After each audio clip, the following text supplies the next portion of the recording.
যে মেয়েটা নিজের ভিডিওতে ভয়েস ওভার দেওয়ার জন্য হাজারোবার টেক নেয় সে নাকি আজকে কলেজে গিয়ে স্পিচ দিল, ভাবা যায়।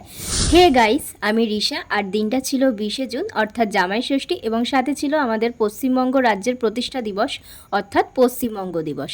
আর সেই দিন আমাদের কলেজে ছিল ফাংশন, এবং আমাদের ডিপার্টমেন্ট থেকে আমাকে বলা হয়েছিল যাতে আজকের দিনটি নিয়ে আমি কিছু তথ্য সকলের সামনে তুলে ধরি। তো তার জন্যে সকাল সকাল আমি শাড়ি টাড়ি পরে রেডি হয়ে তড়িঘড়ি চলে গেছিলাম হচ্ছে কলেজে। আর এই যে দেখতে পাচ্ছ সব জায়গায় যে মেয়েটা লেট করে পৌঁছায় সে আজকে কিন্তু অনেকটা তাড়াতাড়ি চলে এসেছিল। অডিটোরিয়াম সকালবেলা একদম ফাঁকা ছিল, আর তারপরে বেলা বাড়ার সাথে সাথে আমাদের মূল অনুষ্ঠানও শুরু হয়ে গেছিল। এবং যত সেই সময়টা আসছিল আমার তো খুব বুকে ধুকপুকুনি বাড়ছিল। যাই হোক, ফাইনালি সব ভয়কে জয় করে সেই মুহূর্তটা চলে এসেছে। আমি এখন মঞ্চে পশ্চিমবঙ্গ দিবস সম্পর্কে কিছু তথ্য সকলের সামনে তুলে ধরলাম। আর আমাদের অনুষ্ঠান শেষ হয়ে গেছিলো ওই প্রায় 1টার মধ্যে। তার জন্য অডিটোরিয়াম থেকে আমি চলে এসেছিলাম নিচে।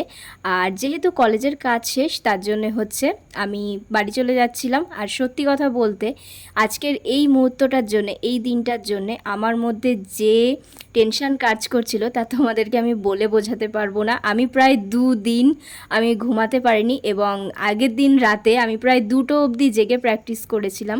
তো যাই হোক, এই এত টেনশনের পরে আমি এখন খেয়ে নিয়েছিলাম একটু ঠান্ডা। আর সত্যি কথা বলতে আমি কিন্তু এই পেপার বোট খেতে খুবই ভালোবাসি। যাই হোক, তারপরে রাস্তা পার হয়ে প্রায় 15-20 মিনিট দাঁড়ানোর পর আমি একটা অটো পেয়েছিলাম।